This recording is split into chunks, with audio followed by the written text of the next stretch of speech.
Today on the 1012 podcast, Shehan Jeyarajah of CBS Sports is going to join us to talk about the Big 12 conference in football, look back at 24 and look ahead to 25. Plus, Ari Temkin of Big 12 Radio is here to talk about hot seats for the 2025 season, the rehires at West Virginia and UCF, and thoughts on roster management coming up on the 1012. This episode is brought to you by Allstate. Some people just know they could save hundreds on car insurance by checking Allstate first, like you know to check the date of the big game first before you accidentally buy tickets on your 20th wedding anniversary and have to spend the next 20 years of your marriage making up for it. Yeah, checking first is smart. So check Allstate first for a quote that could save you hundreds. You're in good hands with Allstate. Savings vary. Terms apply. Allstate Fire and Casualty Insurance Company and Affiliates. Northbrook, Illinois. Build a routine with Ollie that supports your wellness needs, like getting your daily vitamins and minerals with Ollie's multi-gummies, or keeping your mood upbeat with all the vitamin D in Hello Happy. Give your gut health some support with probiotics, and wake up feeling refreshed after taking Ollie Sleep. Do wellness on your terms. Find Ollie at a Walmart or Target near you or at ollie.com. These statements have not been evaluated by the Food and Drug Administration. This product is not intended to diagnose, treat, cure, or prevent any disease.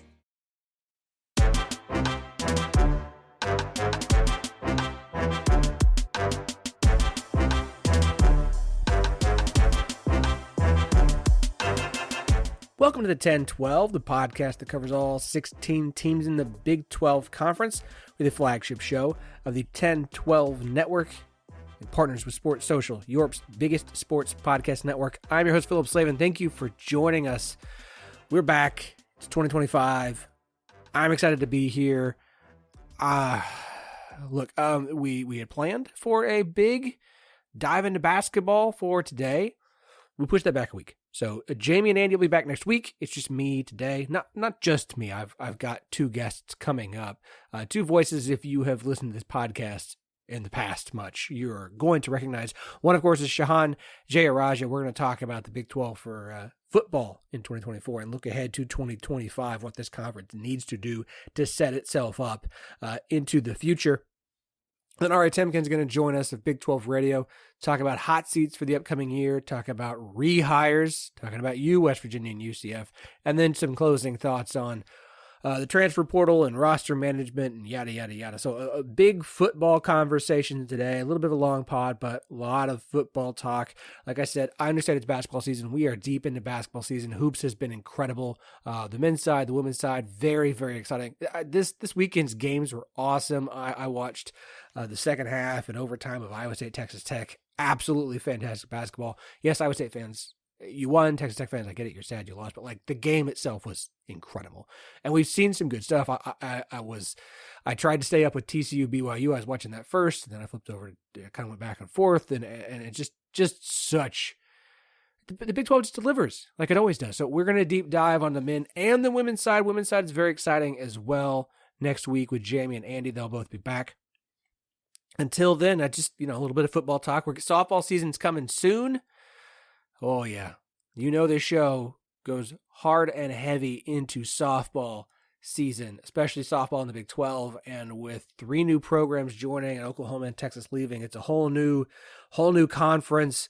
It's going to be incredible this season. That starts in February. So I'm very excited about this year. I'm very excited about the spring. Working through what we're going to do for the spring, through the summer, and into next football season. So biggest thing I just want to say is, look, 1012network.com, TEN12network.com. You can find every show in the network. Go and support them all. We have an incredible lineup of shows covering the Big 12, covering Big 12 teams, podcasts, YouTube shows, whatever you like, you're going to find something in there. Whoever your team is, we've got something for you, unless, of course, you're a Colorado, Arizona, or TCU fan. I'm working on it. I am. Like, one of my goals is to try and get the final 3 schools. And so by the end of 2025, we might actually have a show for every school. We shall see. I know, lofty goals. So, look, like I said, this podcast is already long enough. So 1012network.com, that's where you find every show. You can find us on Twitter and Bluesky at 1012 Network, Instagram and Threads on 1012 Pod. I'm not doing Facebook. It's 1012 Podcast on YouTube. If you go and check that out, we post videos there, some more video interviews, and we'll try and continue to do more there. I bought a webcam, so maybe I can get some slightly better video quality than what we've posted in the past. We'll see. All right, let's get to it. Shehan Jeyarajah, Ari Temkin, coming up. These are fantastic interviews, guys, folks, ladies. Stick around. You don't want to miss them. 2024 Big 12 football season is done. Season's over. So it feels like a good time to sit here and kind of rehash what happened in football this year. And I couldn't think of a better guest. I think a lot of guests that would be good, but no one better than, I think, the best person when it comes to representing the Big 12 nationally. And that, of course, is Shehan Jeyarajah of CBS Sports. Shehan, welcome back to the show, man. Yeah, thank you so much for having me. It's been a little while, but it's been a pretty hectic season, I guess. It's been an absolutely wild season. And I think it was Max Olson who posted, like, all 5 conference champs have been eliminated from the playoff. And I'm like, but that just fits this season. Like, this season, you've got Vanderbilt and Indiana having the incredible seasons they did. You've got picked 16th, finishing first in the conference, Arizona State. This was the closest thing to 2007 that everyone's been trying to find for years. And the playoff is continuing that trend appropriately. Right. And so I just I think it's fun. I think it's great. This is I think going to be an outlier year because of how wild the offseason was. This offseason already feels a little bit tame just from a coaching standpoint. Obviously, the transfer portal is crazy, and we're seeing rules are going to change about rosters and potentially eligibility links and so on and so forth. But I feel like this postseason has so far kind of mirrored the season that we have had. No, I think you're absolutely right. And I mean, the thing that people kept saying all leading up to this system was, well, this is going to devalue the regular season. I would argue that this was the best regular season we've had in a very long time. Of course, with the movement at the top, you mention it, the number 1 and number 2 seeds are already out of the college football playoff at this point. Like, we can have a conversation about, obviously, Boise State and Arizona State being 3-4 because of the system, but like the actual number 1 and number 2 teams are out now. And when you look at if we had the 4-team college football playoff system, I mean, like, those would have been the top 2 teams. If we had the BCS, those would have been the 2 teams playing for a national championship. So, I mean, I think that this has been a really perfect year to kind of transition into this whole new system. And I've said it for years. Like, I feel like college football has been preparing itself for the 12-team field in so many ways. We're seeing a flattening out. We're seeing growth in the Big 12, in the ACC, in the Group of 5. We're seeing growth even in the second tier of the Big 10 that I don't think was there in so many ways. And as the sport gets flatter, I think we're only going to be more and more glad that we have an expanded field. And look, it's been interesting through this first playoff to see the narratives that have developed. Obviously, everyone was like, oh, SMU and Indiana didn't belong. Look at these blowouts, forgetting, of course, because we forget the past so often, we only remember it fondly, how many blowouts of blue bloods and Alabama and Oklahoma and Clemson and so on and so forth have happened in the 4-team playoff. Blowouts aren't new to college football, but there was this idea that because they didn't keep the games close, by the way, Indiana played Notre Dame closer than Georgia did, that these teams, that tells us these teams didn't belong, yada, yada, yada, because we love to play the results. But you look at this in Ohio, or I think then you get Oregon getting knocked out by Ohio State, and then you get Georgia getting knocked out by Notre Dame, and then you get people complaining, well, the system's wrong because those teams should have been automatically gotten the bye because they were better. And it's just like, can we just enjoy this? Why? And I get it. You have to generate the clicks. The business model is the business model, and I know that it's new, but it's just, I feel like we have this new thing.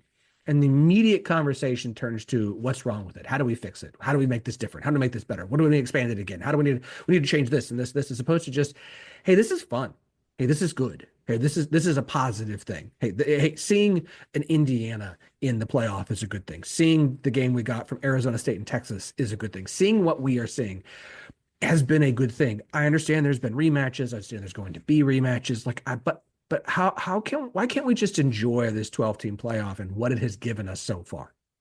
Well, I think that college football, and this is not new, is a preconceived notion sport, right? Like this is a sport where Yeah. people have their idea of how things are going to go.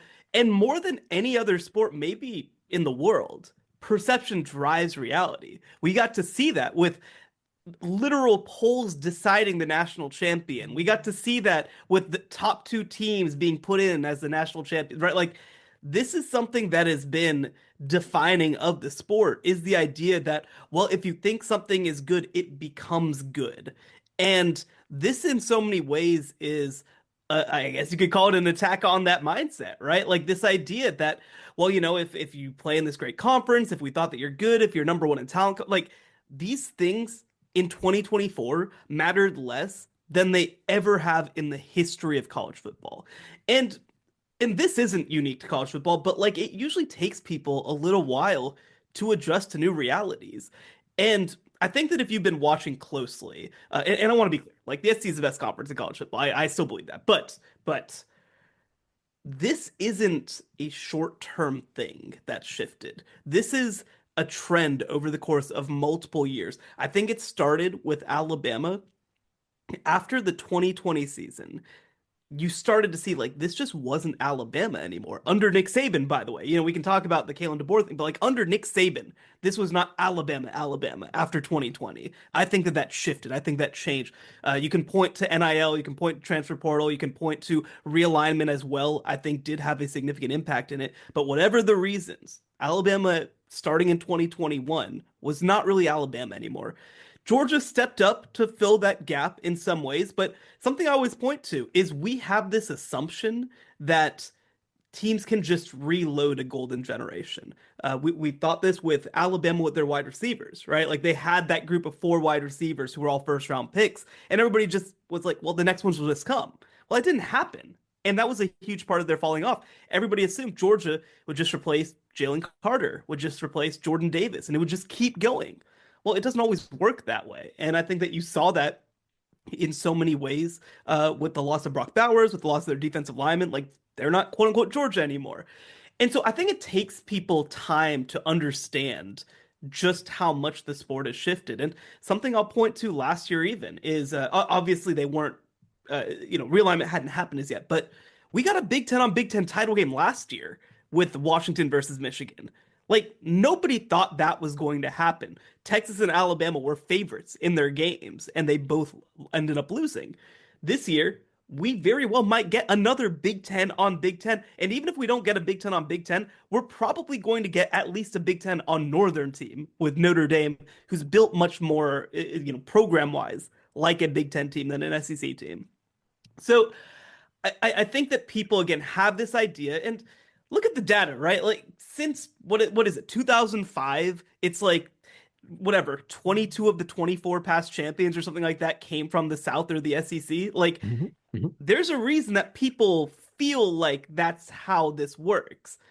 But if you come in with too many preconceived notions and never challenge them, then I think that you miss the ways that the sport is changing right underneath our feet. And I'll tell you what too, one last thing that's more specific to my alma mater, Baylor, right?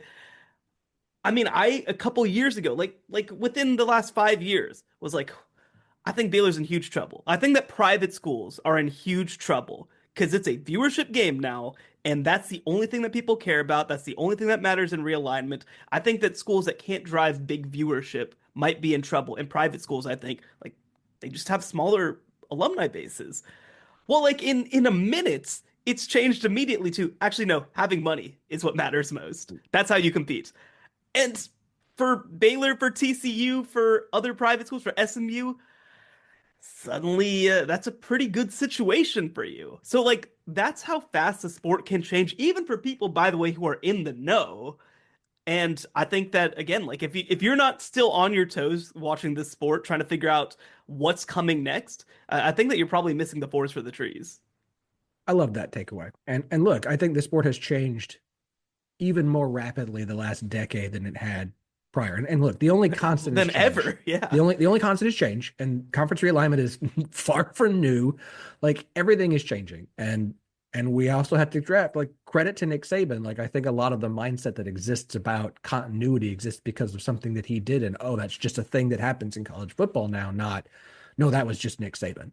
Like, that he's gone now. We're not going to see that for a while. And I think all this conversation of being able to move off your preconceived notions and being willing to take new data and change your opinion based off it leads into a great conversation that we're going to have here about the Big 12 conference, because I think those preconceived notions hurt the conference a lot this year. It's why BYU was left out. It's why the view of Arizona State was the view of Arizona State, because again, preseason pick number 16 wins the conference. And I think that preconceived notion of Arizona State's not going to be good is what led to so many people viewing Arizona State the way they viewed Arizona State all season long. It's why BYU got left out of the 12-team playoff over a team that they beat head-to-head on the road, because BYU wasn't supposed to be good and SMU was going to be because of their easy schedule.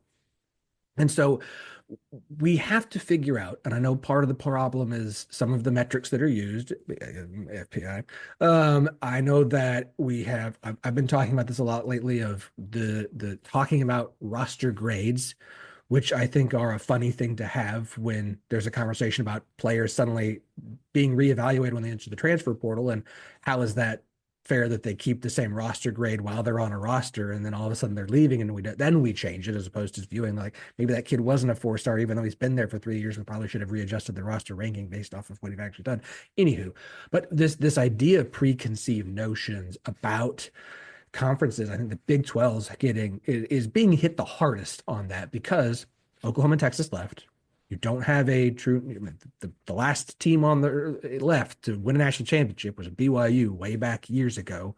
How can the Big 12, you can't fix this problem overnight, but how can you take what Arizona State did and what I think was a fairly successful bowl season for the Big 12, even though we all know bowls don't matter, air quotes. We say that. I think they're fun. How do we take what the Big 12 has achieved so far this year and in this postseason, and especially with what Arizona State did against Texas in the playoff, and how do we use that to the Big 12's advantage moving forward, so that perhaps next year we don't have to have the disadvantage of, well, BYU had a great season, but we didn't think they're very good, so they're probably not, so that we could just use that as an excuse to sweep away what they've actually achieved. Well, I think that there's a couple pieces to this, and I want to be clear first, like, no one should ever apologize for overperforming, right? No. But I do think that one piece of this, and Brett Yormark talked about this at the Big 12 title game, was it's really cool that we have parity right now. It's really cool that everybody has a chance. But like long term, we probably do want to have some recognizable faces. We probably do want to have some recognizable brands that are there consistently. I think, looking at the conference right now, if the team, and actually, I'll use some irony. If BYU had Utah's logo and went through the season that they had, obviously that will not make people very happy. But if they did, I mean, people expected Utah to be good. Like, people expected Utah to be a powerful team and to be recognizable. And they have a coaching staff that people know, and Kyle Whittingham is a legend of the game and all this sort of stuff, right? I think people view the idea of like, well, this team was always supposed to be the best, and then they performed as the best for 9 games or whatever, and then had some slip-ups, but then recover and whatever. Like, I think people view that differently. I think they do. Now, I think that Arizona State and BYU are going to join that pie of like, okay, these are teams that maybe if they're good next year, people recognize. Like, I think that, I think that especially when you have a team climb up that wasn't expected to be there, it does take more than 1 year sometimes. I think of like, the UCF teams back in 2016, 17, 18, right? Like, they moved higher and higher as they became more recognizable. Actually, probably a better example is the Cincinnati team in 2020 and 2021. I don't think that 2021 happens, and I don't think they make the playoff if they don't also have a really great 2020 season that gives themselves a chance to be recognized. And they went toe-to-toe with Georgia, who obviously went and won the national championship the very next year. So, like, this stuff matters, I think, just having brand recognition over the course of years. The biggest disadvantage that the Big 12 is going to have long term and that they have now is that there are no brands that are implicit credibility. So like, what I mean by that is Texas has had a lot of bad teams in the Big 12 over the past 10 years. But like beating Texas is still something that people recognize. Yeah. Whether or not they should, like I don't think that there were many years where that shouldn't have mattered. But like people view it a certain way. If you beat Oklahoma, it doesn't matter how good they are. People view it a certain way. Yes. And right now, I think that people give a lot of respect for beating Kansas State. I think that's real. They should. Yeah, they should. Yeah, deservedly so. Um, again, Utah before they really collapsed, I think that would have been the case. They would have gotten respect for beating Utah. But like it's just not a huge number of teams that whether they're good or bad, people will just assume. That's actually one like tiny advantage that the ACC has is that you nominally have Florida State, Clemson, and Miami national championship programs. I don't actually know exactly how good Miami lost, of course, to Iowa State in the bowl game. Like it's not really about reality in some cases. It is about that perception and the way that people view these wins. And people look at a team like Clemson, and they're like, well, if you beat this team, like again, Georgia crushed Clemson at the beginning of the year. Turns out Clemson was kind of okay, like not awesome, not terrible, but like Georgia crushed Clemson. It's like, whoa, they beat Clemson by a lot. So they must be one of the best teams in the entire country. And it wasn't really the case. So I think you can develop this, but it takes multiple years, right? Like it takes multiple years of consistent success. That's why I point to a Kansas State who's been in the conversation every single year. I do believe you need probably one of Baylor or TCU to be in that conversation. They're brands that have had success over the past couple of years. Obviously, Oklahoma State, like, I mean, that's a team that should have been a team with credibility. They blew it in so many ways this year. So that's a whole other podcast. But I think that as individual coaches, individual programs, individual teams come back, I think one thing that certainly when you make the comparison, I actually did a story that should run later today on where each quarterfinal loser goes next. One of the benefits is I think that Big 12 teams generally versus, let's just compare to a group of five for a second. But like one thing that Big 12 teams will have a huge advantage of is they don't need to have their absolute peak to have a chance, right? So what I mean by that is Arizona State loses Cam Scadaboo. That's going to be really tough to replace. But like a lot of their roster will be back. Sam Levitt will be back. Jordan Tyson, who didn't get to play in this game, will be back. And they have a group of running backs that won't be able to match Cam Scadaboo, but like who are really good. Raleek Brown will be back. I'll be excited to see whether Ultimate Caskell can finally get healthy. Like, and defensively, they have a lot of production that should be back. So I think that sort of thing is again, that'll help. And it's something that can build over the course of multiple years where eventually you do have teams that will come in with credibility. And again, I think the fact that BYU crushed Kansas State the way they did, like that was the reason that they were in the top 10 was because this is Kansas State and they're really good and you beat them by 29 points. You just have to keep developing more and more of those if you're the Big 12. Agreed. This episode is brought to you by Unstoppable. Discover the inspiring true story about Anthony Robles, who defied every expectation to become a national wrestling champion in Unstoppable, a new original movie from Amazon MGM Studios and director William Goldenberg, evoking the excitement and camaraderie of classic sports dramas and thrilling wrestling matches. Unstoppable features an all-star ensemble cast, including Jarrell Jerome, Jennifer Lopez, Don Cheadle, Michael Pena, and Bobby Cannavale. Unstoppable is streaming exclusively on Prime Video January 16th. Is there anything in your mind the Big 12 can do this offseason to better position itself for 25? And you talked about the brands be kind of gaining credibility. Obviously, it to some extent you need OSU to kind of bounce back because of the level of credibility they have. You want Kansas State to continue to be good. You like good seasons from Iowa State and Arizona State. Like you need the teams who are good this year to continue to be good, or the teams who are expected to be good every year to have a bounce back like a Utah and Oklahoma State, so that there is more opportunity for wins that people care about. But is there anything the Big 12, either from team standpoint or as a conference, like if you sit down with Brett Yormark, you say, how do you help better position the conference for 25? throughout this offseason? I think that more than anything, and this is something I think the Big 12 is actually quite good at, it's star making. Like whether it's coaches, whether it's players, it's guys who will be back in 2025 who had good seasons that you need to market the hell out of. Kenny Dillingham will be one of those people. Mhm. Absolutely. If I'm Brett Yormark, if I'm Arizona State, he is on every podcast. He's on every TV show. Like you are doing a media tour of Kenny Dillingham, the new star coach in the Big 12.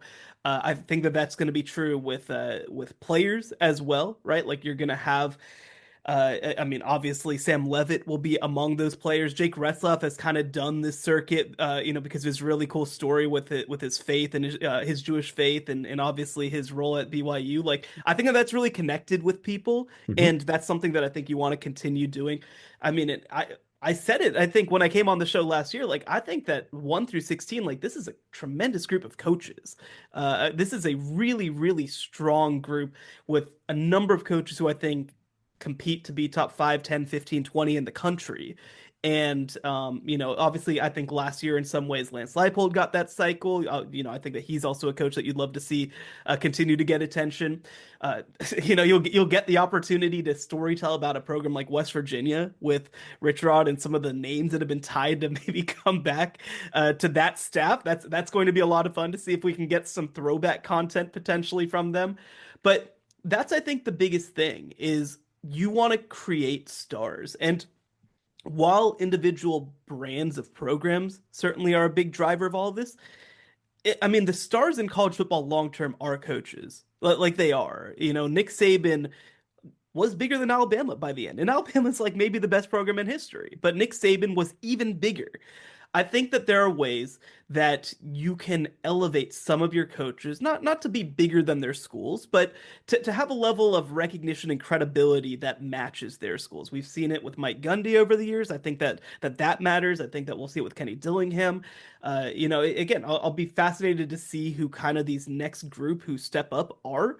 Matt Campbell to an extent has been that, but I think that's the biggest thing I'd do if I'm the Big 12 is I would from like today, January 3rd, I would be pitching left and right to everybody like, hey, here's how you can easily get an interview with Kenny Dillingham. Here's how you can easily get an interview with X player, right? Sawyer Robertson, Sam Levitt. Like there's so many good players in the Big 12 who I think could be household names over the course of the season, but you can't wait until the season to start trying to market them.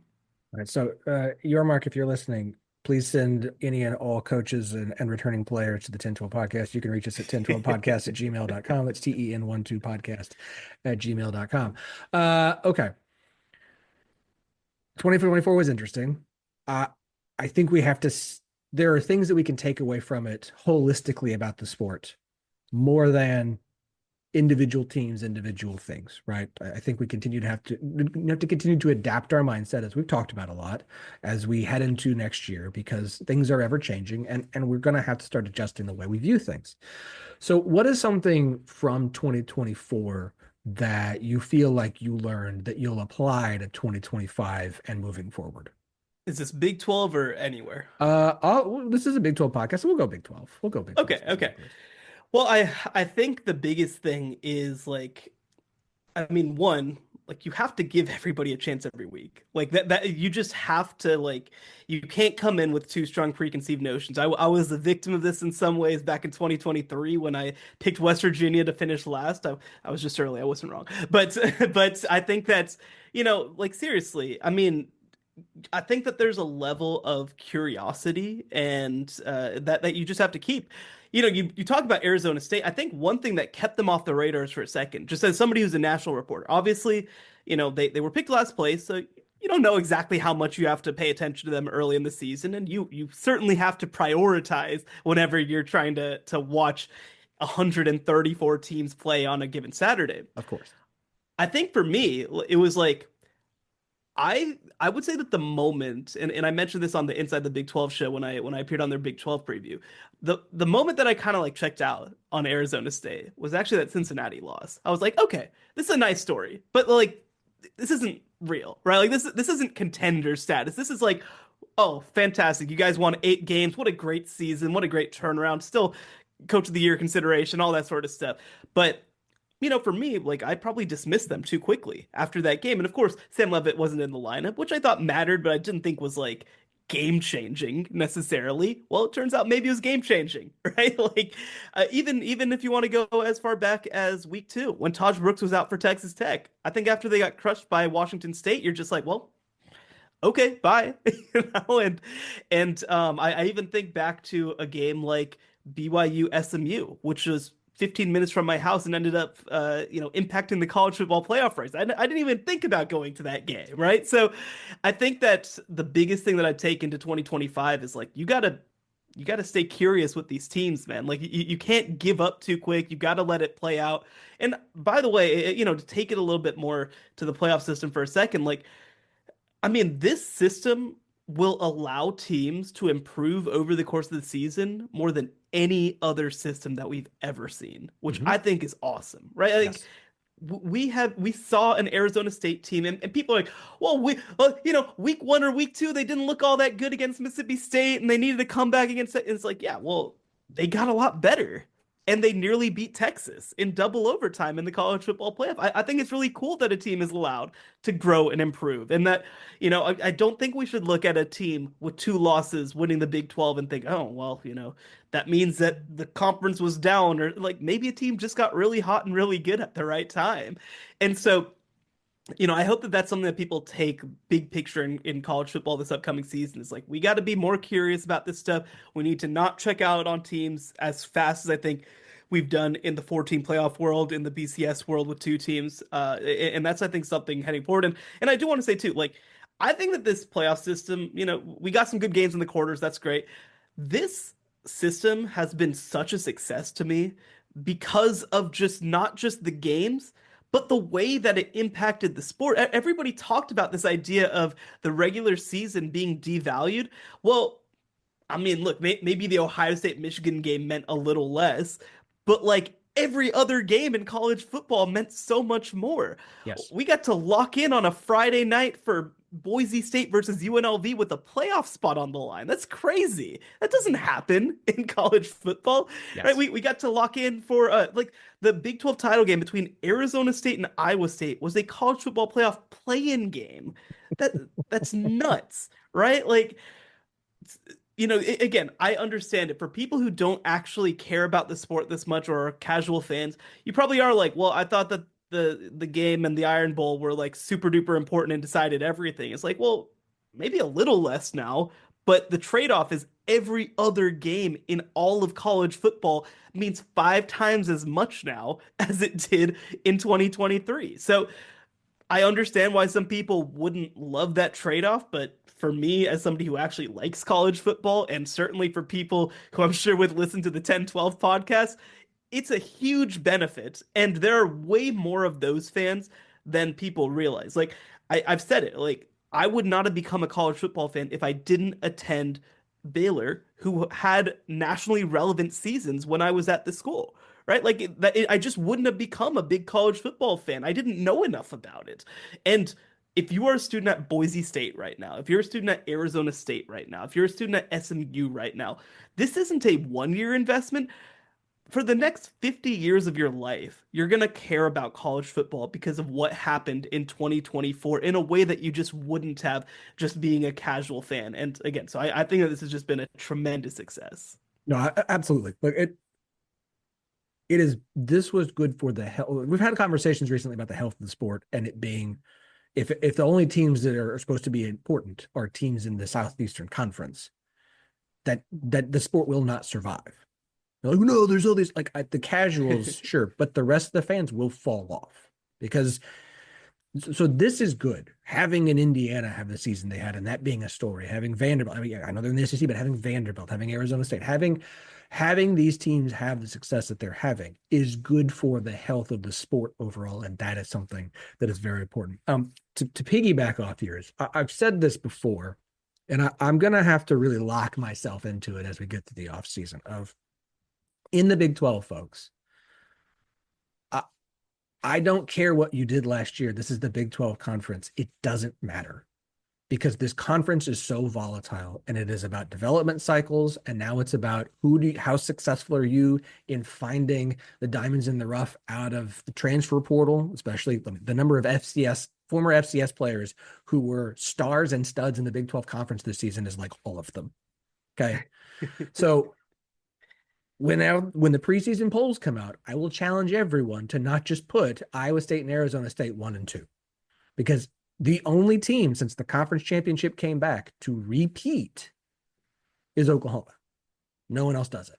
No one else does, and now you have a 16-team conference where schedule imbalance is greater than it's ever been. You don't know who's going to rise up. So I am not picking Iowa State to get back there. I know that makes Iowa State fans mad. It's not about Iowa State. This is what I have. At some point, you have to take the data that is available to you. The data tells me Iowa State and Arizona State probably not going to be back there. Not because they're not good enough, not because that they can't be, not that they're not going to be in the running and amongst this group of teams, but you have to be okay with the idea of like, you know what, that's just not very Big 12. Like, it's way more likely it's a Kansas State, Texas Tech Big 12 championship game, just because that's a very Big 12 kind of thing. So and by the way, like on top of that, like since the game came back in 2017, there's been a new participant in the game every year except for 2023. Yep. Like this is what happens. New teams pop up, and by the way, with 8 new teams joining over the past 2 years, that's a whole bunch of new teams will have an opportunity to pop up for the first time and be a part of this game. And even you mentioned it too. I think that people also are really going to have to pay close attention to these schedules, because and I do hate this, by the way, because I loved the round robin. The round robin it was awesome. Was perfect. Like again, as somebody who's a Baylor graduate, I'm talking with my friends, and we're just like, Texas Tech isn't on their schedule next year. Like, and I get it. You prioritize TCU. I get it, but like that sucks. That sucks. That's a team. They played every year. The Butt Bowl should be there every year. Yeah. I don't like the way they've handled the schedule, and I realize it's because of too much infighting amongst ADs and who should get what and da da da da da da. And so they just went, fine, we're just going to do it this way. Yeah. But I agree. Like it bothers me that Oklahoma State and Texas It's going to matter Tech. a lot, though. Yes. Which teams. I mean, again, like not to throw too much shade, right? But like in 2023, Oklahoma State's there because they had the easy schedule in the Big 12, right? Yep. And so like, there are just going to be years where that's the case. And I mean, and this isn't just in the Big 12. Indiana, right? Like Indiana goes 11-1 because they have a manageable schedule, and that's not a knock. SMU in the ACC. Texas this year, right? They're the best team record-wise in the SEC because they had by far the easiest schedule. And so this is just something that people are going to have to get used to. Now the double complication of the Big 12 is like, hey, for example, we thought that Colorado had like the hardest schedule in the Big 12, and every single one of their top teams ended up flailing. So like that's actually going to be the hardest thing to figure out. Yes. It's just going to be who's actually good. But scheduling is going to matter a lot. I talked about this offseason. Like we can. I learned this lesson in 23 or 22 with West Virginia. Or 23, like they have the hardest schedule of anybody, and then they win a bunch of games, and so West Virginia fans are like, "You said we had a hard schedule." It's like, yeah, but now that the season's over, like you didn't.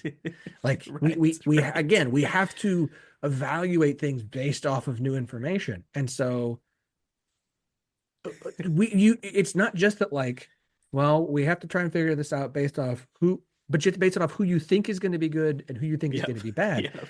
And if you think like this year, like the bottom half teams were at the top of the conference and the top half teams were at the bottom of the conference. And so if your preconceived notions of teams determine who you think will be good and bad, and those are wrong, then you have no idea how to judge a schedule. So this is what makes the Big 12 like fun, and also hurts it to some extent of like, well, the teams that were supposed to be good weren't good, so that means your conference isn't good. Yeah. No, that can't be how it works. That can't be how Indiana's not actually good. No, they were good. They were a really good team. That was a very good team. They blew out teams. Vanderbilt was a good team. Like just because a team is better than you had expectations for doesn't mean that my preconceived notions are still correct. They're just getting lucky, or they're just doing it. No, they could just be a good team, and that's okay. It's okay for that to happen. That's good for the sport to happen. So I will not be putting Iowa State or Arizona State 1 or 2 in the preseason. I don't know who yet. I've got a list of Come on, come on. a Snap pool. judgment. If you had to on December 3rd, if you had to throw one team, who's winning the Big 12 next year? Is that to pick a team? Yeah. I will tell you my top three. I can't pick one. Okay. I don't know how to Okay. pick. I don't like 1 through 16. I like Sure. tiers. Sure. I have 5 teams in the tier, and I know Arizona State and Iowa State are there, but I'm not in that tier. But I'm going to put them at the bottom of the tier. Sure. The rest of my tier is Kansas State, Texas Tech, and Baylor. Okay. Well, so I haven't sat down and really looked too closely at it, of course. Okay. And Texas Tech obviously revamped a whole lot. I really love what Baylor's got coming back, of course. Where are you at on BYU? Because here's my thing, right? Is that BYU has to replace a lot up front. They obviously got a really great defensive tackle transfer from Utah, which I think will help. But this was an offense that was only okay in 2024. I think they might be good next year. I think they might be actually good on offense next year because I got LJ Martin coming back at running back. Chase Roberts is coming back. Drake Retzlaff will have another year. We're kind of waiting to see what's going to happen with Caleb Etienne. He might be able to come back for another year because of the JUCO rule. So like I'm a little, and look, I mean, they had sort of their great season this year, and so maybe they just have the reversion back. I don't know, but I'm a little BYU curious. I'm a little BYU curious. My other big thing is I have a hard time assuming like teams that take a big step forward somewhere, and Sure. and the offense was fine, but it was a lot better than the year before. Yeah. And so I say, okay, can you make that same jump again? Well, but do they have to, right? Like let's say that. Well, Let's the say defense that is they won because of the defense. The defense is Yes. even with the defensive coordinator who is awesome. The defense, based off what they lost, the expectations you're going to take a step back. But we brought in here and here and here, and this guy's going to develop. That's not how it works in the Big 12. Okay, it's not realistic. The defense is going to take a step back. If it becomes games where you're going to have to rely on the offense, I think that creates more volatility, especially in the Big 12 conference. Like the teams who have the better defenses typically are the ones who have more success in this conference because you are able to limit the offenses. And so as things continue to change, like I think BYU is still going to be good next year. I just don't have I can't sit here and say like they're going to do the same thing and they're going to get there. And maybe they do get there. Sure. Maybe they were just maybe they're going to go 10-2 and that's going to be they're going to beat the right teams and not lose on the tiebreaker. My opinion of the Big 12 based off of what I've seen for the last 7-8 years since the conference championship came back is they're going to have a good season, but it might be 9-3 next year. Yeah, they're going to lose a close game that they won this year because those things even out. So I look at, for the record, the team that I picked to kind of take a slight setback on defense and try to figure out their offense last year was Utah, and that did not work so well. Yeah, so I like, what do you do with Utah? Like there's so much different there. I'll believe OSU is going to bounce back when I see it. Grant them. Well, it's a Gundy no expectation year, isn't that when we get delivery? It's gonna be crazy. I've been kind of messaging with people back and forth a little bit just about like what is the top group next year, and I think that I'm pretty high on Baylor as long as they can continue to grow. I would have liked a better performance in that bowl game, to be quite honest. But yes. I know it doesn't matter, but I think that that's how you build momentum. The defense is the thing where it's like if they can get that figured out next year, that's your run to Arlington because I think the offense is good enough. Now, if they can get a couple better, they got to find a better running back, but. That aside. Well, but Bryce Washington got hurt in that game. He's a 1,000-yard rusher. Anyway, this is not a Baylor podcast. No, but I think Baylor will be in that group. I'm really curious if Avery Johnson takes that step because I mean he was a limiting factor at times this year. I do think he will take a step, but again, that's something that I'm a little worried about for Kansas State. But I think they're still my top group. Tech, I'm very intrigued by what they've brought in. Obviously, they're kind of going all in with this group, and I think that they'll have a chance. I'm probably a little lower on Iowa State because of what they're losing, but it's just, and I do think that Arizona State's going to be able to figure some stuff out. I do. I think they're going to be in the top group, but like, how do you treat 9-win TCU? How do you treat obviously Utah with the revamped offense? And it's just like there's so many teams that have the opportunity. Kansas isn't even a team that we've like, they're going to fly under the radar heading into the season, Yeah. despite Jalen. And like, yes, that was the hottest team in Big 12 in the back half of the year until the last, like, and so it's anyway, all this to say, it's going to be a lot of fun. And honestly, like, I mean, it's just so many contenders. And one last thing that I'll say about this is I think that where Big 12 teams can overperform is you see them using their NIL across the board for retention. And I think that that is going to be one of the greatest inefficiencies that Big 12 teams can provide. Because you see right now, especially in the SEC, the Big 10, they're a little bit more settled. But like in the SEC, it's constant churn. It's constant. Every new coordinators, new quarterbacks, new coach, like everything is just changing every single week, essentially. And I think that where Big 12 teams can create an efficiency for themselves is by just being teams that do what Matt Campbell does, do what Chris Kleiman does. Again, we're seeing that at Baylor right now. We're seeing that at Texas Tech. Like, that's where you can provide yourself the most value, is having the same team together and developing both as non-playing players and also as active players over the course of multiple years. So I think they've done a really good job of it. But again, like, the reality is what's going to change this long term is Arizona State finishing that upset, is a team winning in the college football playoff. And I think that changes everything when it happens. I love the development thing. The Big 12 conference has always been a conference of development cycles. That's harder to do, and with player mobility the way that it is, and NIL and the impact of that, we'll see what that looks like once players become employees, which is a change that's going to be coming around the corner as well, because the only constant is change. Shehan, as always, an absolutely fantastic time chatting with you. You are so insightful and thoughtful, and you really do bring a great national perspective and a fair balance to the Big 12 that we need. You are a great voice for this conference, and we will continue to push you as such, because we need more people like you and less people, like the SEC Network getting the publicity they do, saying that Texas dominated Arizona State, which is sure. We were obviously not watching the same game. So Shehan, do me a favor. For everybody who doesn't know who you are, because every podcast is someone's first, where can they check out all the work you do covering college football? Yeah, you can read all my work over at cbssports.com, and you can also find me on basically every social media platform under my name, Shehan Jeyarajah. One of the people who made the jump to Bluesky, and we like it over there. It's old Twitter. It's nice. It's nice. Shehan, again, appreciate it, man. And then we'll talk to you again later this year, bud. Sounds good. Thank you for having me.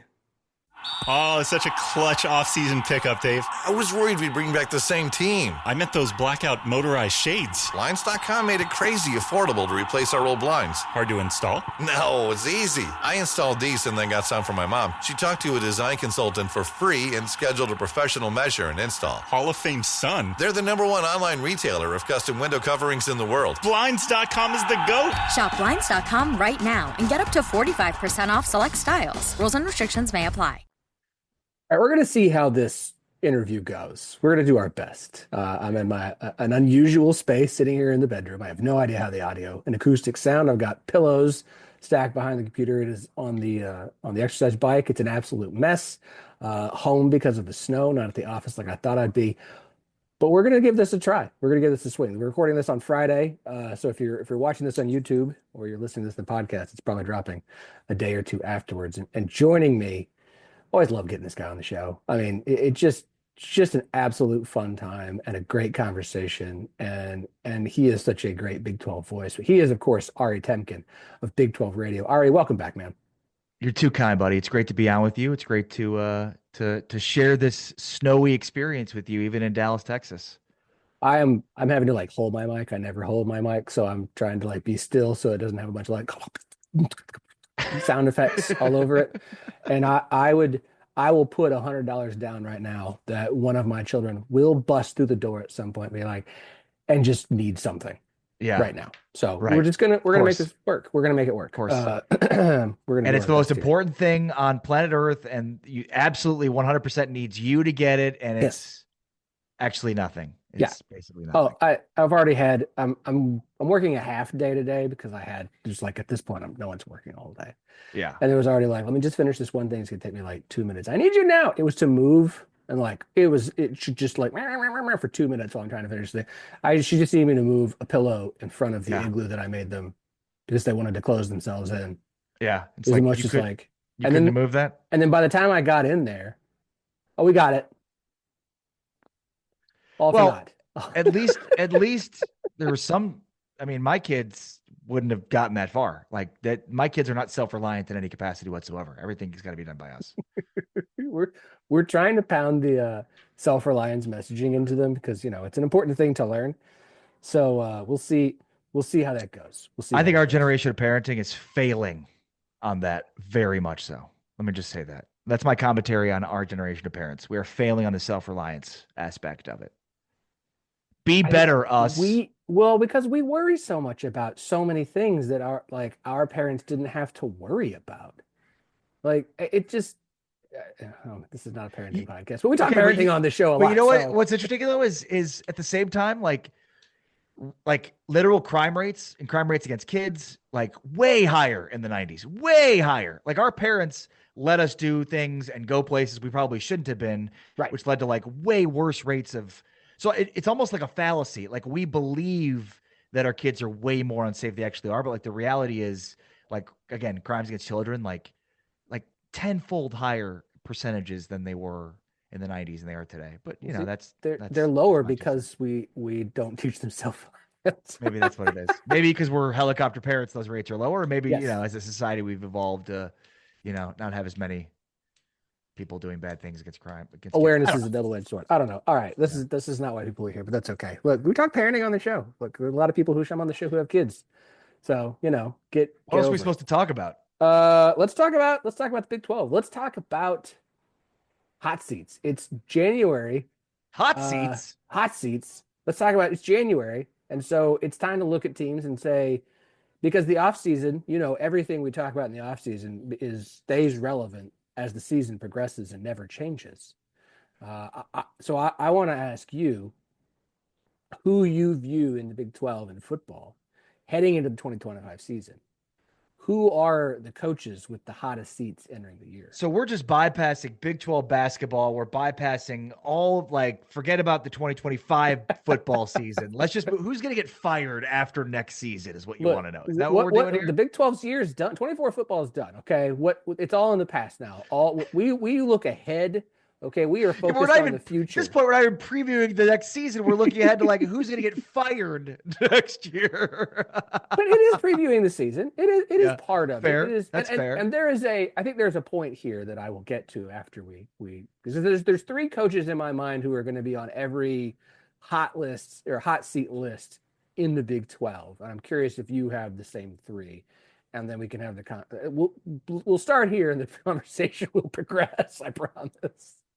Okay, so who's in the Big 12? Which coaches? Which schools? Okay, so I'm just going to go down. UConn, UNLV, San Diego State.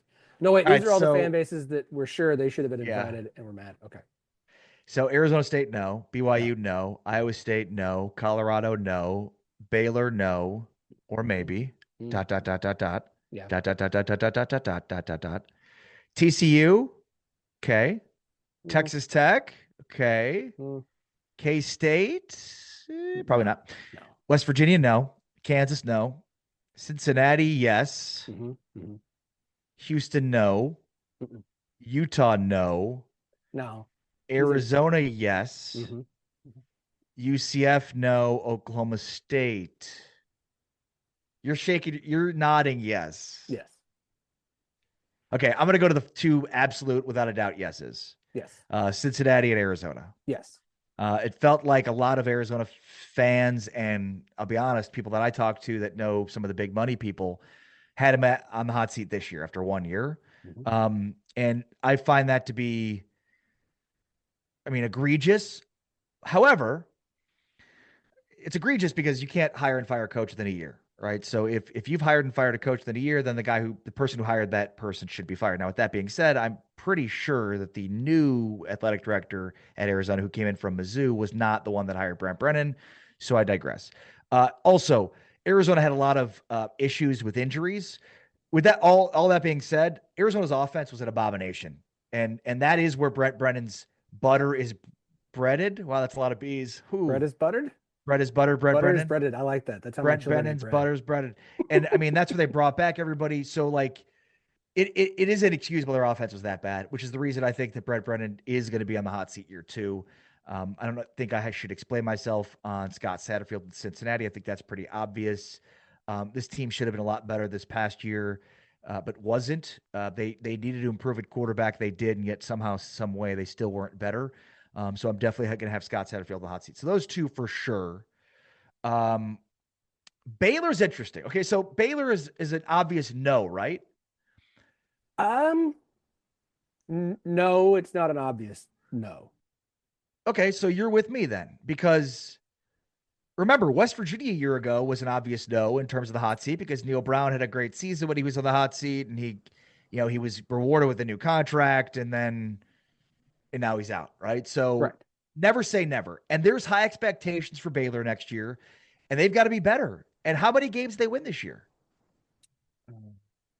8 or 9? 9? Yeah. 9 wins. They got to be better. That's hard to do.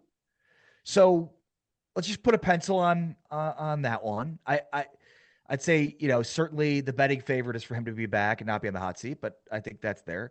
Sonny Dykes, another one that, probably shouldn't be. Another team that won 9 games this year. Baylor went 8 or 9. No, I can't remember. Baylor went 8-5, so they went 8-4 in the regular season, and then TCU went 9-4, 8-4 in the regular season. So both teams won eight games in the regular season. TCU Right. won their bowl game, and Baylor did. Well, And so Baylor played LSU and TCU played Louisiana. correct. So Correct. pretty much the same spot. Dykes has recruited at a very high level. Mm-hmm. Look, it seems ridiculous for a guy that's a few years removed from playing for the national championship that won 9 games this year to be considered the hot seat, but crazier things have happened.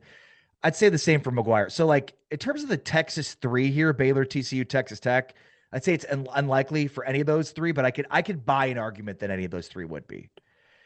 If one of them has, Go ahead, sorry. let's hang on these 3. If any of them has a bad season, a losing season, a 5-7, 4-8, I think that conversation can be had, because you also have to look at each one to some extent based off of the trajectory and what their path has been, right? So Sonny Dykes gets to the national championship in year 1, then misses a bowl game, and then has a nice bounce back season. And so he almost said it, like going all the way to the national championship game in the 14 playoff in year 1, like sets a level of expectation where you're almost always going to be, until you get back there again or can get back to that level, you are disappointing.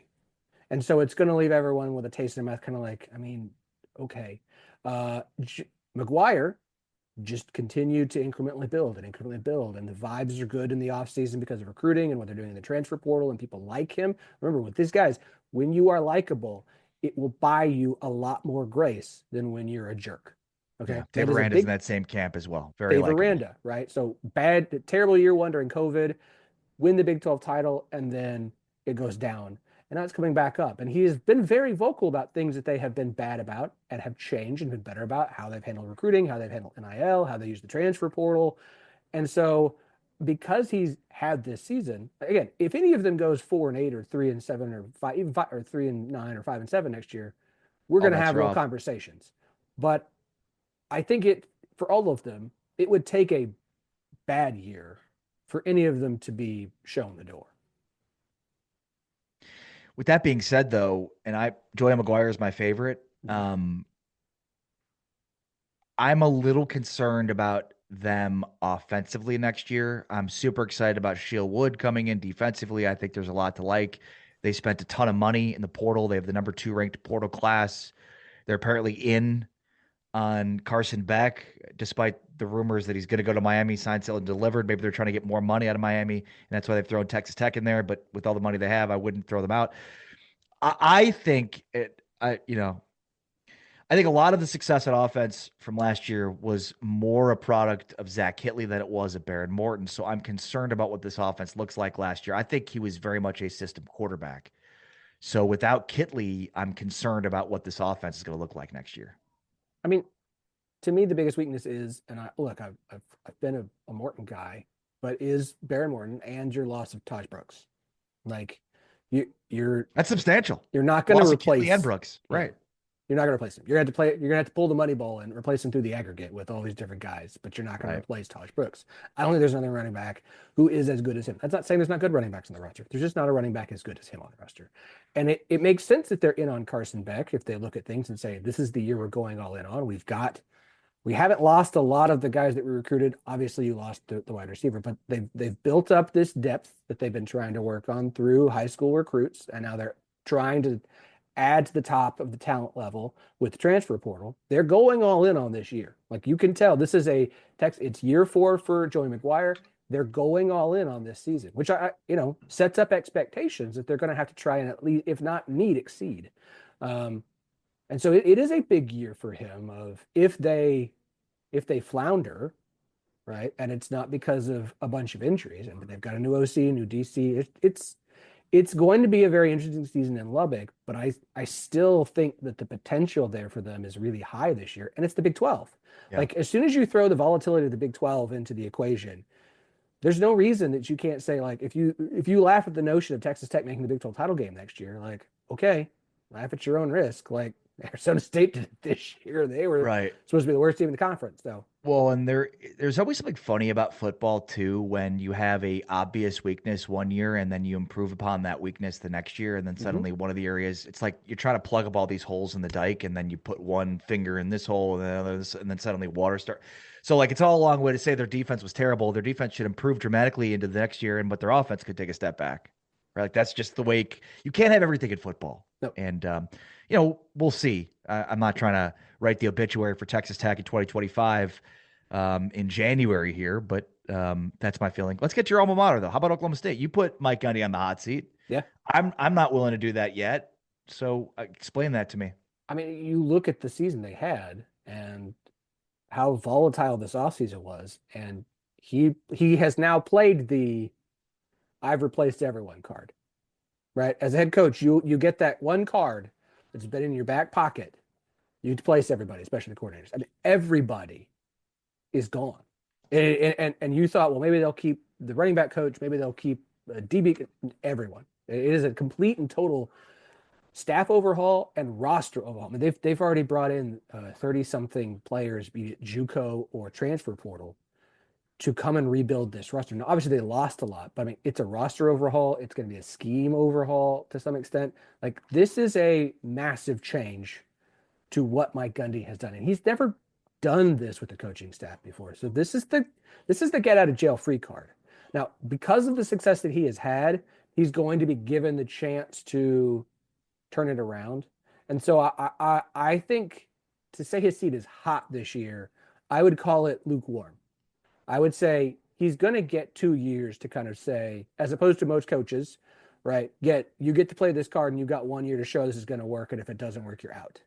I think he will get the grace of 2 years, but I think there's enough frustration with Gundy in Stillwater, in the athletic department, with the boosters and with the money people to say, like, what you've done is great. You deserve a statue. Your name should be in the Ring of Honor, but none of that tells us that you're going to continue to be at that level. Let's look at the past few seasons. Outside of a 5-game win streak in 23 and Jim Knowles' DC in 21, it's been a bit shaky. And you've stood by these guys for so long who have been hit and miss as far as staff and coordinators, that, like, if you look at the whole package, basically since the 2019 season ended and since you get to 2020, like, it's been basically since you hired Casey Dunn as OC, it's been a mixed bag. It has not been that level of consistency with, we got to rebuild here because we lost everybody. It's been up and down, and you can point to things that aren't Mike Gundy as to why they were able to have success here and there in different various spots. But they're getting blown out in games. It's just, I think he's bought himself absolutely a year, probably 2, but it's an important season, even if it's not, unless it just goes bad. And then it's like, if it's another 3-win, 4-win season, 5-win season, if they don't make a bowl game, I don't know that he gets another season to keep trying to turn this thing around. Hair thinning can happen for so many reasons. Whether it's stress or hormones or anything, at Nutrafol, we've learned that real change starts below the surface. Our hair growth supplements take a whole body approach and target the key root causes of hair thinning, so you can see visibly thicker, stronger hair in 3 to 6 months. Hair growth starts from the inside at Nutrafol.com. That's Nutrafol.com.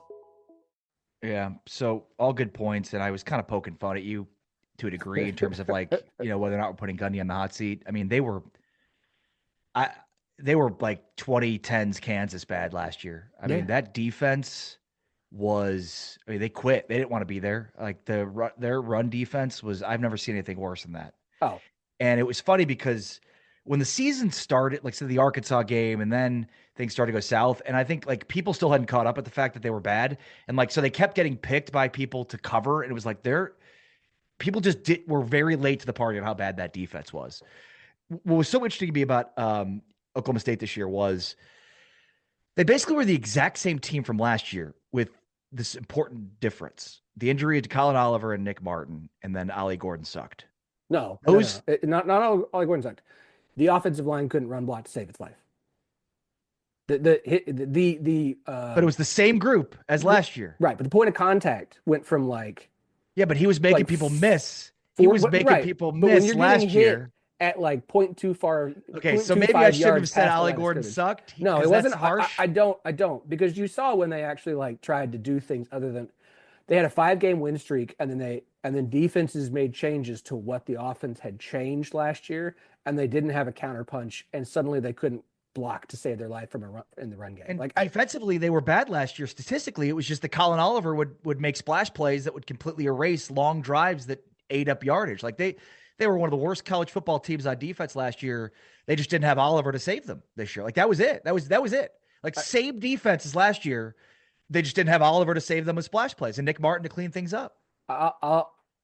It doesn't matter. It's past. I can nitpick against this, but the defense was awful.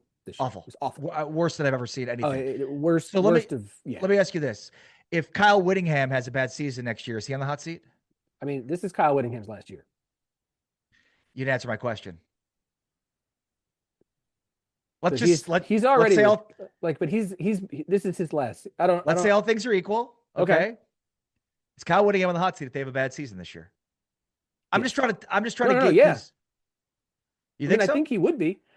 No. Okay. But this is where, remember we just had that conversation about being likable goes a long way. Totally. You're right. You're 100% right. Kyle Whittingham hasn't rubbed everyone the wrong way in and around Stillwater.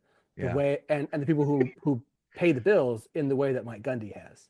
Yeah, that's fair. Very different. Like if Mike Gundy if he's just a likable guy and not, the way he is a lot of times in public, if he doesn't make the internal fighting public to benefit himself like he did because he didn't like what the board was trying to do, maybe. But he has no, like...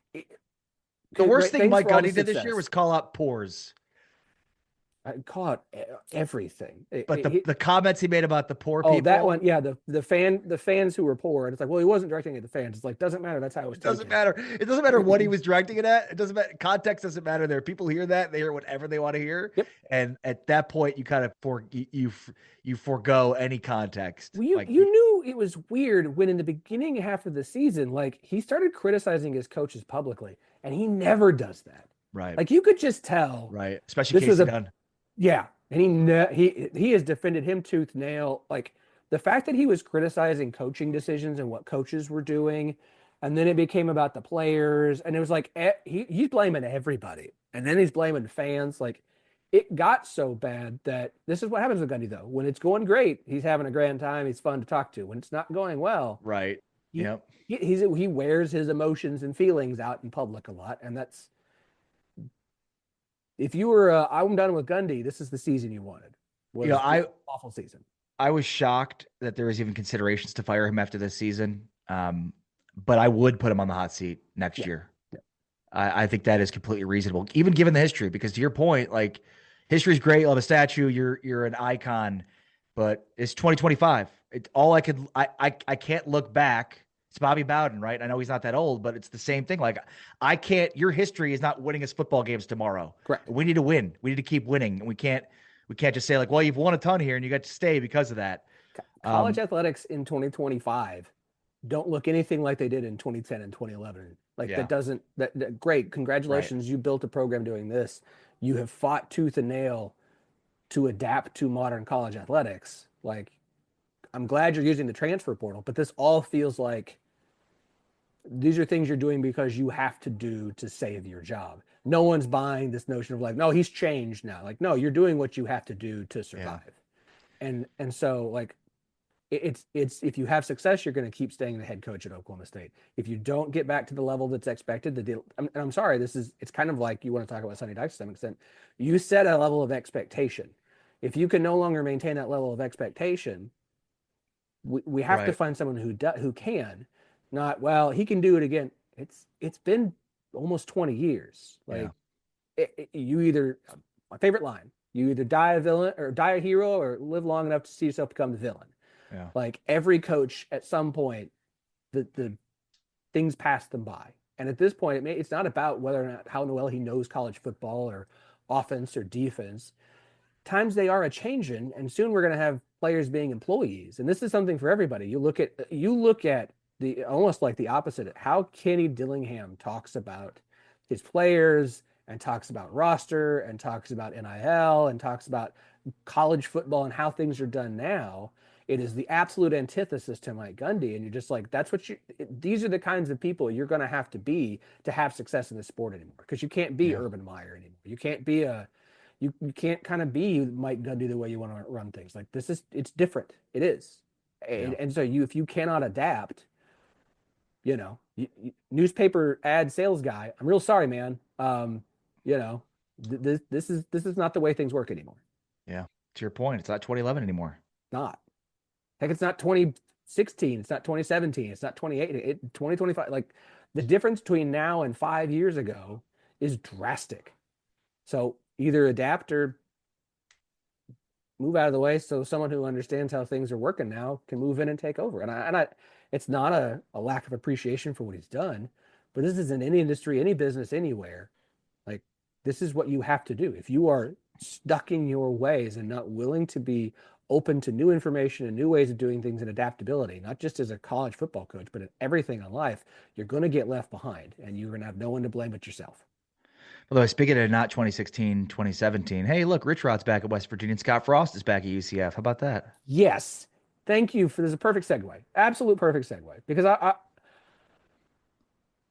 I want your thoughts before I share some stuff on these rehires. Because I do think they're very different rehires. I don't think you can just say, well, they're both rehires.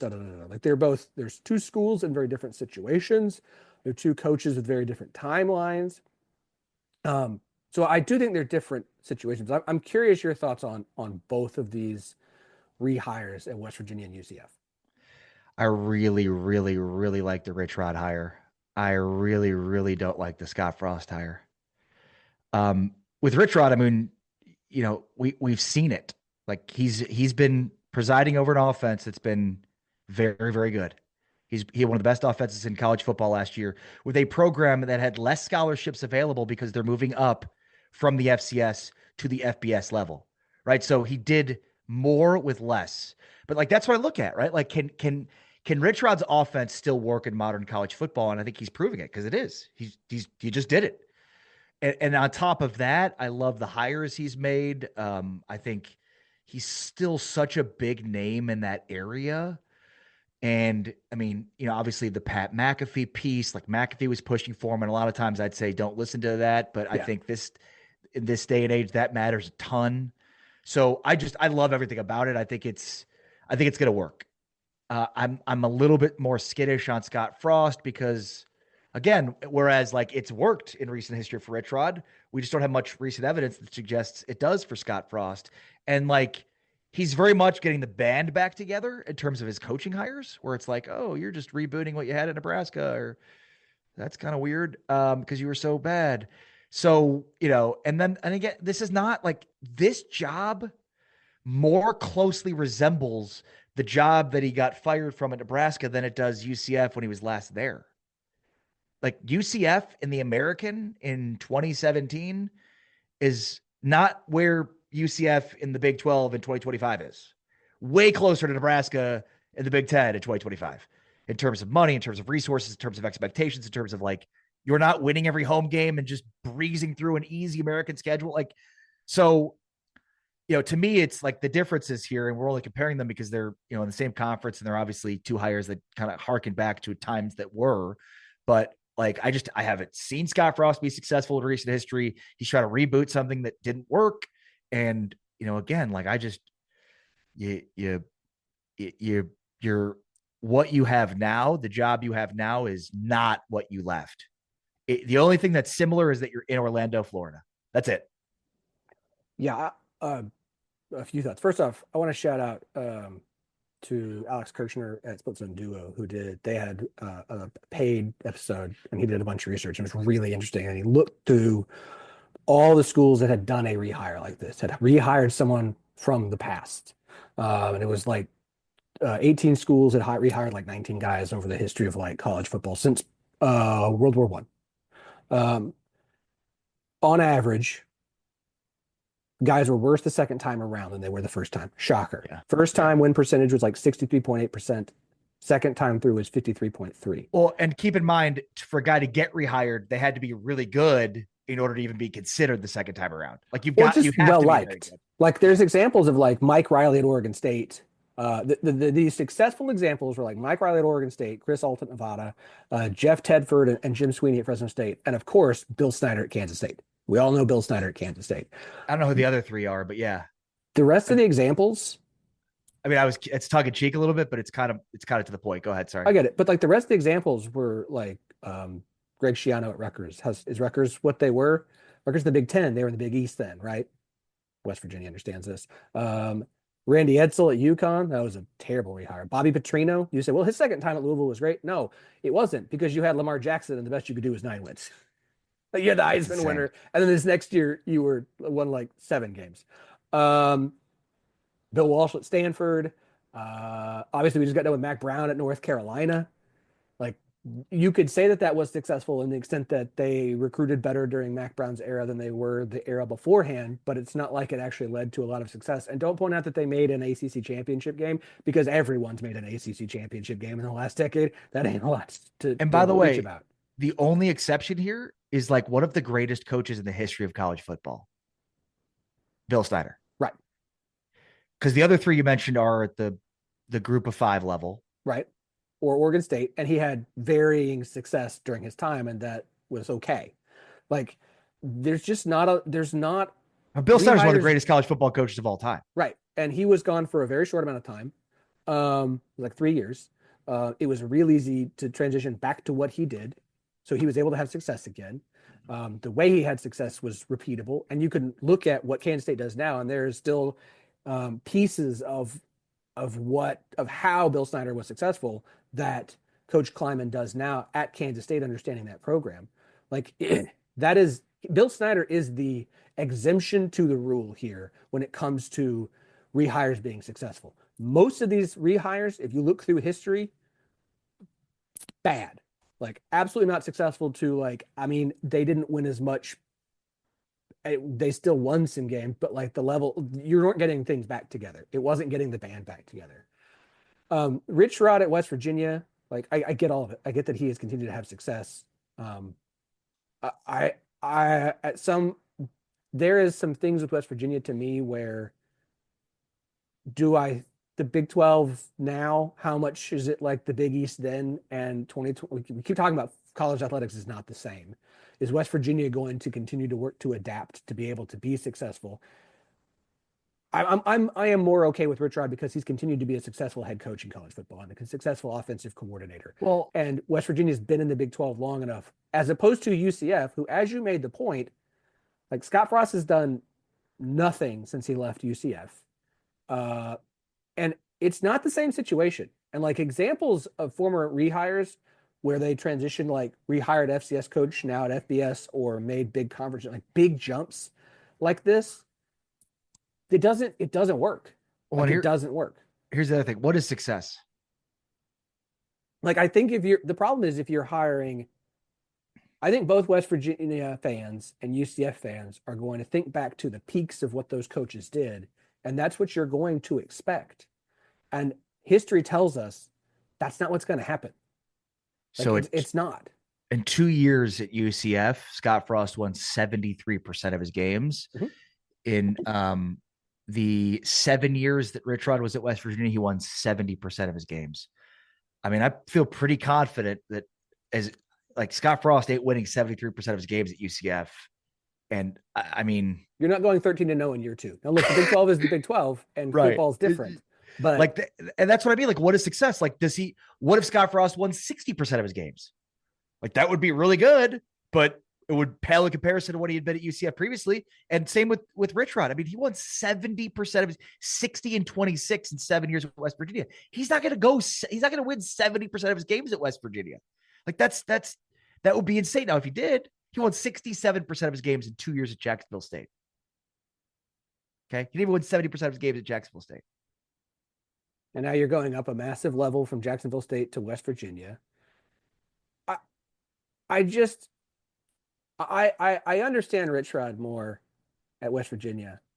What's disappointing, the Scott Frost hire was more disappointing to me, because you looked at this coaching cycle and there were so few openings because players are going to become employees. People didn't want to spend a bunch of money. You'd rather spend it on staff and on, you don't want to spend much money to fire guys and spend money to hire new people when you could be needing to pay players as employees within the next year. And so everyone was very hesitant to spend a lot of money like that. Through your UCF, you have an argument to be the best job that opened in this cycle. If you want to say North Carolina, fine. North Carolina, it broke. Like, I think UCF had an argument for being the best job that was open, and you went to hire a guy nobody else wanted. Like, just because he, in 2 years, his second year there, he went undefeated and then left. Like, you have no idea what Scott Frost would have done if he had stayed 2 years longer at UCF. You may have been wanting to run him out after that. There's no way to believe that he would have continued to have that sustained success. It's not. So, like, the Scott Frost hire, because UCF was so much more desirable a job, you're not going to get everybody that everybody wants, because people are going to wait for jobs to open. But the fact that Scott Frost was the hire is just so disappointing, because you should have been able to hire someone that moved the needle beyond Orlando. Because outside of Orlando, no one's like, great, awesome, great hire. And I wonder how much of the fan base is really like, this is awesome. Like, and in your DC hire, we're all very familiar with him in the Big 12 during his time at Oklahoma and then at USC. Like, I just look at this and go, that's the best you could do? Yeah. I'm not so sure about that. Yeah. I'm not so sure. I'm not so sure this is going to go well. Alex Grinch was quite the hire. But I think what stinks is, like, you look at, when we looked at the schools that joined the Big 12, and UCF being in Florida, having the excited young fan base, having young money, that was a school you're like, this is a school that could come in here into the Big 12 and have sustained success over a long period of time because of their location and what their situation is. And now you look at it and go, I'm going to believe it when I see it. And that is a massive change in mentality from just 2 years ago to now. And you didn't make a hire that may make sense. And Rich Rod, like, fine, cool, I get it. I know West Virginia. I'm not ever going to tell a fan base to lower their expectations for a program ever. I will not say those words. But outside of that fan base, I don't know how West Virginia is going to get back to the glory days of West Virginia, because you're not in the Big East. Football is different. You can't own Florida. You can't own your region of the country. Like, that's not how recruiting works anymore. It's just, until you get the right person, I don't know that any program outside of the, like, 7 or 8 schools that are blue bloods can expect to maintain a level of success that they had in the 80s and 90s and so on and so forth. And I just think there's a modern path there, whereas, like, with Scott Frost, it just feels like you've rebooted something without, like, any, like, recent history to suggest that it could work. with Rich Rod, it's the offense has worked recently, like last year. And I think the Pat McAfee thing is huge. Like that just brings so much more attention, eyeballs. Like Pat McAfee is such a huge entity in media. And so if he's talking about West Virginia, he's going to help make West Virginia cool. Like there's an element to recruiting, I think, that helps there. So to me, that's just, I'm just going off of like, there are things here from like a modern perspective that I could see working. There's actually like something you can grab onto. You're like, oh, okay, I could see that working. With Scott Frost, I'm like, I don't see that working. Like last we saw Alex Grinch running a defense, it was terrible. And then the time before that, and the time before that. So there's just a lot here where it's like, oh man, what, you're just kind of rubbing a couple of sticks together and hoping it works, praying. Is that what we're doing here? Yeah. I don't know. Look, I'll say this for Rich Rod. Like, I do think he will be more consistently successful than the last few hires have been. But unless Steve Slayton and Pat White are coming back to play with him, right. Like the players have to be a part of it too. And the Pat McAfee thing is huge. It's going to bring attention, but it's like I talk about in marketing all the time. Like, I can get them to you. It's up to you to do the rest. Will West Virginia, and as an athletic department and a football program, have the resources and the things they need to seal the deal when you get these kids to pay attention? Do you have what you need? I don't care who your head coach is. If you don't have the money, if you're not set up with what you need to get these players in there, like I have real questions anymore about like, where does the value lie in being good at developing players? Does that matter as much at a P5 level, at a big school level? Does it matter if I can get you into the NFL? Does that mean anything? Like I have a real question about recruiting now and what actually matters. And I'm not saying that it's only about the money. Like everyone has different opinions. Some people care about money and money alone. Some people care about relationships. Some people care about location. Some people care about the relationship with the coach or being able to be developed or getting you to the NFL still. Like all these things matter. The money is just a new element but it is an important element. And when players become employees, when you go take a job, how much does money matter to you? Do you care about money, or should you just be like, I don't care about the money. I'm going to go there because the customers are awesome and I can't wait to work there. No, you care about what you're getting compensated as well. So it's a part of the whole equation. And so it's going to matter here, and it's going to matter for Rich Rod. I think West Virginia is better set up with Rich Rod hire and than I think UCF is with Scott Frost, but we'll keep an eye on it as the season goes. Last thing I want to get on, we'll do this fairly quickly, is, Oklahoma State's I'm going to use them as the example because I followed the recruiting there the closest. And they brought in 30-something new players for the transfer portal and via JUCO. They've got a ton of guys on the roster right now. Everyone's filling their rosters back up to the amount you have right now, which is the 108 scholarships and 125. It is very, very expected that this summer they will pass and approve the legislation to move rosters to 105. Everyone's going to be on scholarship. There's 80 scholarships right now and whatever, but like 105 people. Everyone gets to be employees or scholarship or paid or whatever, but it's 105. Roster reductions are coming. There's going to be a lot of guys on these teams right now that are joining teams that may not actually get to stay on them come August. This might be one of the ugliest off seasons we've seen. We talk about the transfer portal, complain about players leaving, players going here or there. Everyone wants flexibility. We've got to get to the employee model. I get that. It helps solve some of the NIL stuff. But like, I think this off season could get real ugly when you start seeing coaches having to cut players off the roster because we got to get to 105. Sorry, man. Yeah, so I think there's a few things here. Number one, so you talk about that settlement is coming down in April. It's important to note that really only covers money that the university has to pay out, right? So currently, NIL deals are procured by boosters, outside businesses. The schools don't have to pay. Moving forward, schools have to pay up to $20.5 million, and it's going to continually go up every year, right? And that's just a rev share. The NCAA believes they have an answer for outside entities, for third-party boosters, third businesses, whatever, but they don't, because they have this clearinghouse at Deloitte and yada, yada, yada, blah, blah, blah. Like There is a 1% chance. I'll give it a little bit of a margin for error that passes the smell test from a legal standpoint. Okay.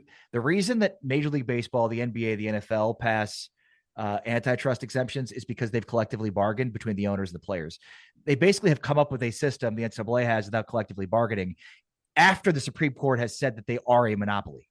So it's insane to me that all these smart people are in charge here and they still don't realize that like your little Deloitte, firm that you think is going to decide what fair market value is the most absurd thing I've ever heard in my entire life. You know who decides what fair market value is? The market does. Okay. You don't have some sort of like bankers that get to decide what fair market value is. And if you'd like to think that you do, I can't wait to see the first time that clearinghouse denies a endorsement deal for a player. Going to go immediately to court, and immediately it's going to be overturned. Like it's insane.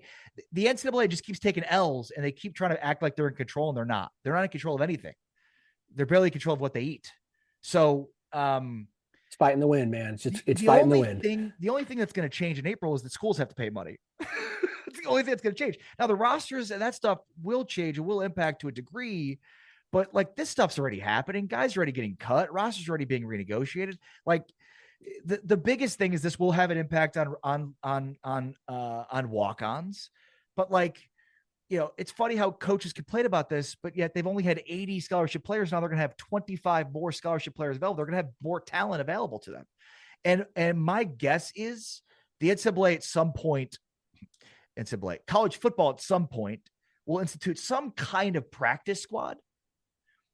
And that's what's the walk-on system is going to be. Okay. But like, good. Yeah, in all of NCAA and college history, like they figured out ways to get around rules, right? What? So like the idea here that you have 105 scholarships available and I can't have any walk-ons. What if I have players that come to practice, that participate in practice, but aren't playing? Like how do I is that allowed? Because they're not on the roster. I don't have them on my roster, but they're hanging around practice. They're practicing, right? Oh, they're part of my practice squad. What is that? That's just a completely different deal. They're not a scholarship. They're paying their way. They're, what I mean? So like, I think that stuff over time will even itself out. And that will have some, again, as we're mirroring, everything's going more and more like the NFL anyways, they're going to have some sort of a practice squad, which will basically take over. My belief is what the walk-on system is. But like, it's funny. Like we hear Matt Rule complaining and coaches complaining. Like, have 25 more walk-ons, bro. Like, what are you talking about? You know what I mean? Like you have 105 scholarships. You had 80. So now you can take the 25 scholarships you're adding and add 25 more walk-ons. If that's what you think, no, you're going to add 25 more talented players. That's what you're going to do. So like, don't be upset. You're adding 25 more opportunities for better players in your roster because, oh, well, I like those walk-ons because of what they bring to the table. Then add more walk-ons. You can still add them. You just give them a scholarship, but they're part of your 105 now. I look forward to the first TCU has added such and such kicker off of waivers. Yeah. I mean, look, it all goes back at some point. They're going to have to collectively bargain. Yeah. It's just, it's hard to do with that many players across many levels. That's where the separation is going to come in. But that's like, at the end of the day, that's the only way to solve this. If people want some sort of structure and rules around NIL, they need to collectively bargain. That is essentially what the Supreme Court handed down when they said years and years ago that the NCAA was not okay with, was a monopoly. When Supreme Court ruled that the NCAA was a monopoly, at that point in time, the NCAA had to know we have to work towards some sort of collective bargaining from their cold, dead hands, but they're going to keep losing in court. You can't just institute these rules and say this is how it works in a world in which the Supreme Court has said you're a monopoly. Like, I didn't go to law school. I'm not smart, but somehow I figured this out. I don't understand how all these smart people still haven't figured this out. Again, stubborn. All right, man. It is always a pleasure to have you here with us. Do me a favor. I know you're going to stay safe while you're driving to the Cotton Bowl. I know it's snowy and stuff down there, but you're doing a great job on Big 12 Radio. Tell everybody where Big 12 Radio's new home is and where else they can find you. Yeah, it's free now on TuneIn. So download the TuneIn app and make sure to check out Big 12 Radio because, we used to be on Sirius XM, which you had to pay for, and now we're free on the app. So download the TuneIn app and start listening. Just search Big 12, and we're on 7 to 10 Central, 8 to 11 Eastern every single morning. So it's a lot of fun. Come check us out. All right, as always, it's a pleasure. We'll talk to you again soon, bud. Thank you. Thanks for asking. Take care.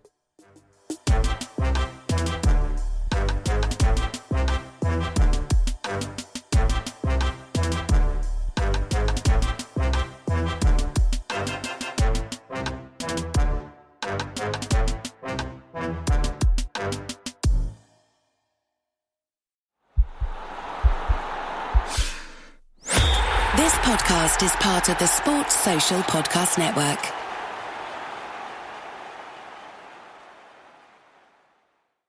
Now Taxes is 100% free when you file in the TurboTax app if you didn't file with us last year. Oh, yeah? Yeah, just do your own taxes in the app by 2/18. What if I have lots of forms? All good, all 100% free. What if I had 3 jobs? Still 100% free. What if I once saw Bigfoot? That has nothing to do with taxes, so still 100% free. Now that's what I'm talking about. Now this is Taxes. See if you qualify in the TurboTax app. Excludes TurboTax Live, must start and file in app by 2/18.